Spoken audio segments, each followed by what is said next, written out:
नमस्कार। चलते फिरते दर्पण की बात करने से पूर्व आज हम एक कहानी सुनते हैं।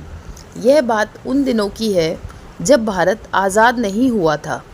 केरल राज्य के चेम्पाजंदी नामक स्थान के एक गांव में नारायण गुरु का जन्म ईश्वर जाति के किसान परिवार में हुआ। तात्कालिक सामाजिक व्यवस्था के कारण इस जाति के लोगों को विद्या अध्ययन से वंचित रखा जाता था, परंतु पारिवारिक स्थिति के कारण उन्होंने संस्कृत के ग्रंथों का अध्ययन किया। विद्वान पंडित व गुरु के सानिध्य में उन्होंने दर्शन और धर्मशास्त्रों का विशेष ज्ञान प्राप्त किया, इसलिए वे एक उच्च दार्शनिक के तौर पर जाने जाते हैं।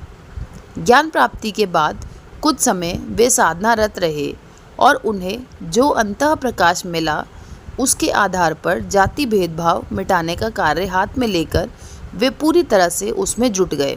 उसी दौरान उन्होंने एक शिव मंदिर का निर्माण भी कराया। सवर्ण जाति के लोगों का विरोध करने पर उन्होंने घोषित किया कि इस मंदिर में ब्राह्मण शिव की नहीं अपितु ईश्वर शिव की स्थापना हुई है। इसके बाद उन्होंने प्रतिमा के स्थान पर बड़े आकार के दर्पण स्थापित कराए ताकि हर दर्शक अपनी छटा देखकर आत्मदेव की झांकी का अवलोकन कर सके। इस प्रकार नारायण गुरु ने वेदांत दर्शन को अनोखे व सरल ढंग से प्रतिपादित कर लोकप्रिय बनाने का प्रयत्न किया। उनके अनुसार जीवन का लक्ष्य अपनी दिव्यता को पहचानना और उसे अभिव्यक्त करना होना चाहिए, क्योंकि आत्मा अंदर का स्वयं ही ब्रह्म है। आत्मा और परमात्मा दोनों एक कहे गए हैं। पहला व्यक्तिगत आत्मा और दूसरा सर्वोच्च आत्मा है।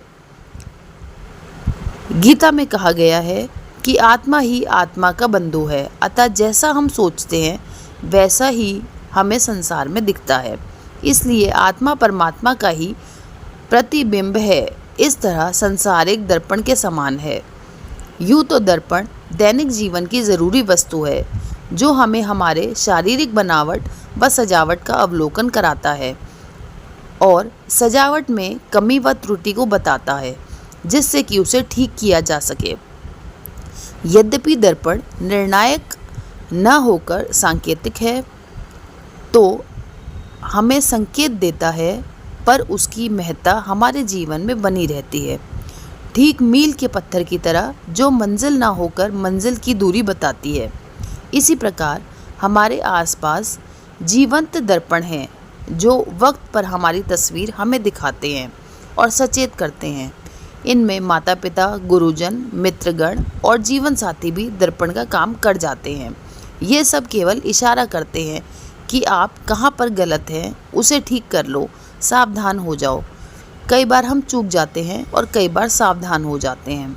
अतः यदि हम दर्पण जिसमें स्वयं को देखकर सच से संवरते हैं और कमी को दूर करते हैं, तो उन सारे दर्पणों के प्रति भी सजग रहना होगा, जो किसी न किसी रूप में हमें जीवन संवारने का इशारा कर रहे होते हैं और हमारे व्यक्तित्व निर्माण में सहयोग देते हैं। धन्यवाद।